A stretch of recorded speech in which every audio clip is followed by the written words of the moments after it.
വിശുദ്ധ മത്തായി എഴുതിയ സുവിശേഷം 6-ാം അധ്യായം. ധർമ്മദാനം. മറ്റുള്ളവരെ കാണിക്കാൻ വേണ്ടി അവരുടെ മുൻപിൽ വെച്ച് നിങ്ങളുടെ സത്കർമ്മങ്ങൾ അനുഷ്ഠിക്കാതിരിക്കാൻ സൂക്ഷിച്ചുകൊള്ളുവിൻ. അല്ലെങ്കിൽ നിങ്ങളുടെ സ്വർഗസ്ഥനായ പിതാവെങ്കിൽ നിങ്ങൾക്ക് പ്രതിഫലമില്ല. മറ്റുള്ളവരിൽ നിന്ന് പ്രശംസ ലഭിക്കാൻ കപടനാട്യക്കാർ സിനഗോഗുകളിലും തെരുവീഥികളിലും ചെയ്യുന്നത് പോലെ നീ ഭിക്ഷ കൊടുക്കുമ്പോൾ നിന്റെ മുമ്പിൽ കാഹളം മുഴക്കരുത്. സത്യമായി ഞാൻ നിങ്ങളോട് പറയുന്നു, അവർക്ക് പ്രതിഫലം ലഭിച്ചു കഴിഞ്ഞു. നീ ധർമ്മദാനം ചെയ്യുമ്പോൾ അത് രഹസ്യമായിരിക്കേണ്ടതിന് നിന്റെ വലതുകൈ ചെയ്യുന്നത് ഇടതുകൈ അറിയാതിരിക്കട്ടെ. രഹസ്യങ്ങൾ അറിയുന്ന നിന്റെ പിതാവ് നിനക്ക് പ്രതിഫലം നൽകും. പ്രാർത്ഥന. നിങ്ങൾ പ്രാർത്ഥിക്കുമ്പോൾ കപടനാട്യക്കാരെ പോലെ ആകരുത്. അവർ മറ്റുള്ളവരെ കാണിക്കാൻ വേണ്ടി സിനഗോഗുകളിലും തെരുവീഥികളിലൂടെയും കോണുകളിലും നിന്ന് പ്രാർത്ഥിക്കാനാണ് ഇഷ്ടപ്പെടുന്നത്. സത്യമായി ഞാൻ നിങ്ങളോട് പറയുന്നു, അവർക്ക് പ്രതിഫലം ലഭിച്ചു കഴിഞ്ഞു. എന്നാൽ നീ പ്രാർത്ഥിക്കുമ്പോൾ നിന്റെ മുറിയിൽ കടന്ന് കതകടച്ച് രഹസ്യമായി നിന്റെ പിതാവിനോട് പ്രാർത്ഥിക്കുക. രഹസ്യങ്ങൾ അറിയുന്ന പിതാവ് നിനക്ക് പ്രതിഫലം നൽകും. പ്രാർത്ഥിക്കുമ്പോൾ വിജാതീയരെ പോലെ നിങ്ങൾ അതിഭാഷണം ചെയ്യരുത്. അതിഭാഷണം വഴി തങ്ങളുടെ പ്രാർത്ഥന കേൾക്കുമെന്ന് അവർ കരുതുന്നു. നിങ്ങൾ അവരെ പോലെ ആകരുത്. നിങ്ങൾ ചോദിക്കുന്നതിന് മുമ്പ് തന്നെ നിങ്ങളുടെ ആവശ്യം നിങ്ങളുടെ പിതാവ് അറിയുന്നു. യേശു പഠിപ്പിച്ച പ്രാർത്ഥന. നിങ്ങൾ ഇപ്രകാരം പ്രാർത്ഥിക്കുവിൻ. സ്വർഗസ്ഥനായ ഞങ്ങളുടെ പിതാവേ, അങ്ങയുടെ നാമം പൂജിതമാകണമേ. അങ്ങയുടെ രാജ്യം വരണമേ. അങ്ങയുടെ ഹിതം സ്വർഗത്തിലെ പോലെ ഭൂമിയിലും ആകണമേ. അന്നന്ന് വേണ്ട ആഹാരം ഇന്ന് ഞങ്ങൾക്ക് നൽകണമേ. ഞങ്ങളുടെ കടക്കാരോട് ഞങ്ങൾ ക്ഷമിച്ചതുപോലെ ഞങ്ങളുടെ കടങ്ങൾ ഞങ്ങളോട് ക്ഷമിക്കണമേ. ഞങ്ങളെ പ്രലോഭനത്തിൽ ഉൾപ്പെടുത്തരുതേ. തിന്മയിൽ നിന്ന് ഞങ്ങളെ രക്ഷിക്കണമേ. മറ്റുള്ളവരുടെ തെറ്റുകൾ നിങ്ങൾ ക്ഷമിക്കുമെങ്കിൽ സ്വർഗസ്ഥനായ നിങ്ങളുടെ പിതാവ് നിങ്ങളോടും ക്ഷമിക്കും.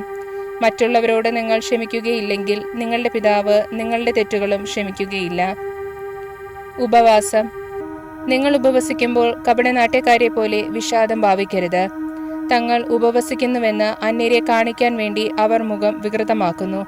സത്യമായി ഞാൻ നിങ്ങളോട് പറയുന്നു, അവർക്ക് പ്രതിഫലം ലഭിച്ചു കഴിഞ്ഞു.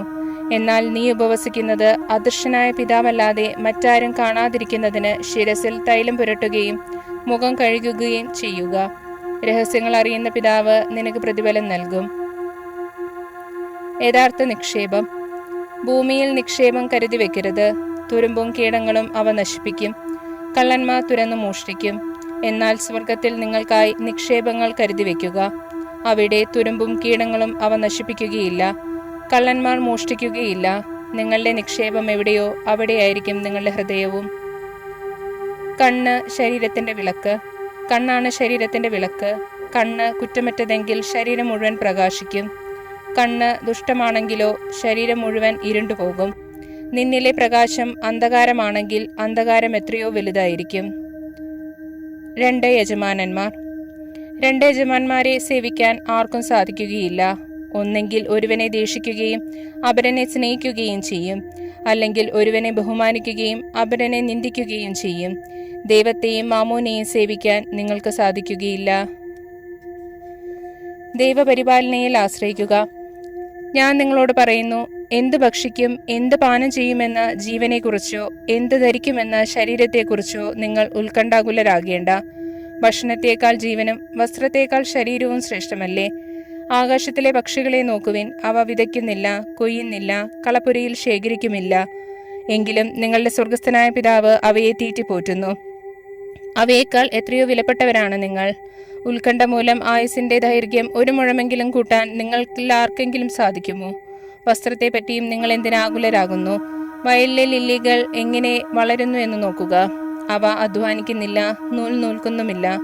സത്യമായി ഞാൻ നിങ്ങളോട് പറയുന്നു, സോളമൻ പോലും തന്റെ സർവ്വമഹത്വത്തിലും ഇവയിലൊന്നിനെ പോലെ അലങ്കൃതനായിരുന്നില്ല. ഇന്നുള്ളതും നാളെ അടുപ്പിൽ എറിയപ്പെടുന്നതുമായ പുല്ലനി ദൈവം എപ്രകാരം അലങ്കരിക്കുന്നുവെങ്കിൽ അല്പവിശ്വാസികളെ നിങ്ങളെ അവിടുന്ന് എത്രയോ അധികം അലങ്കരിക്കുകയില്ല. അതിനാൽ എന്തു ഭക്ഷിക്കും എന്ത് പാനം ചെയ്യും എന്ത് ധരിക്കുമെന്ന് വിചാരിച്ച് നിങ്ങൾ ആകുലരാകേണ്ട.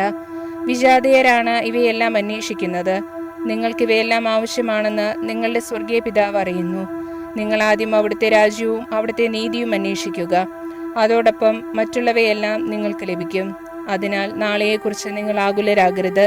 നാളത്തെ ദിനം തന്നെ അതിനെക്കുറിച്ച് ആകുലപ്പെട്ടുകൊള്ളും. ഓരോ ദിവസത്തിനും അത് അതിൻ്റെ ക്ലേശം മതി.